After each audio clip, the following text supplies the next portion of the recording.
Hello guys, nandito na naman po muli tayo at i-vlog natin ang ating solar panel na sabi ng taga Meralco ay kailangan pala ng permit pero hindi pala yung totoo. Uh, nag-update tayo ng ating nag-upgrade tayo ng ating panel at nagdagdag tayo ng dalawa pa.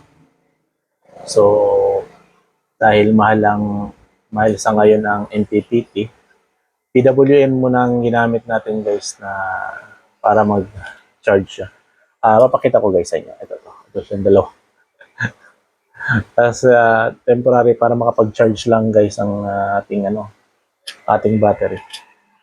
So about sa ating bill, malaki nang ibinaba niya na umabot ng 3,500, dating 9,000, 7,000, tapos nag 6,000, tapos ngayon 4,200. So medyo umangat siya ng konti. Siya nga wala hindi wala tayo nasa Manila. Sa Manila medyo critical lang yung kanilang sitwasyon dahil may nadagdag talaga sa kanila. Sa amin hindi naman masyado, wala namang mga dagdag na mga bayarin na malaki kagaya sa Metro Manila.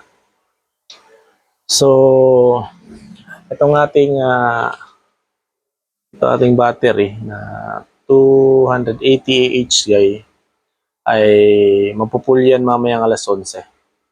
Ito naman ang ating SNAT na napaka ganda.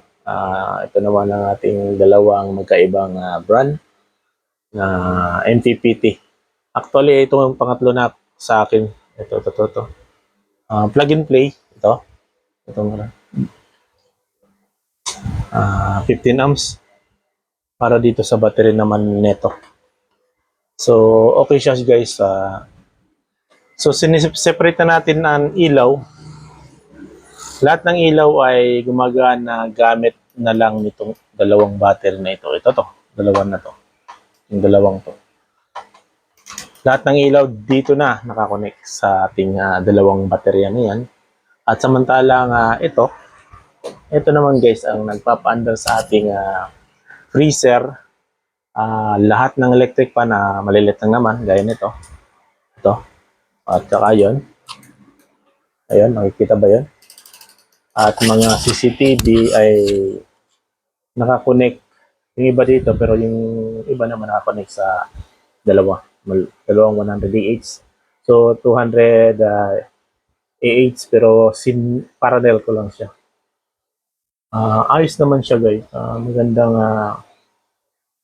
kabawasan sa ating kuryente para makatipid tayo. Bukod pa sa ito na baterya na may freezer siya nakakabit, meron ditong malaking nakakabit pa na isa. Ito hindi ito nakakabit. Ito guys. Ito.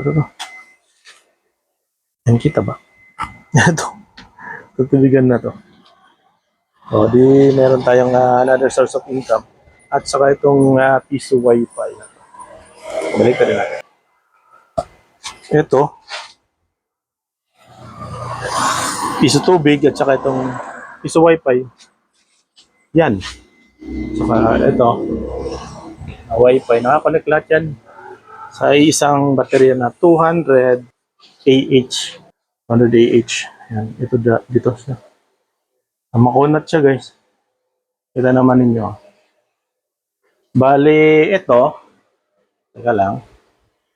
Ito ang nasa freezer. Ito namang nasa tubigan. So, pasensya na guys at nagbablog tayo. Ay, may bili.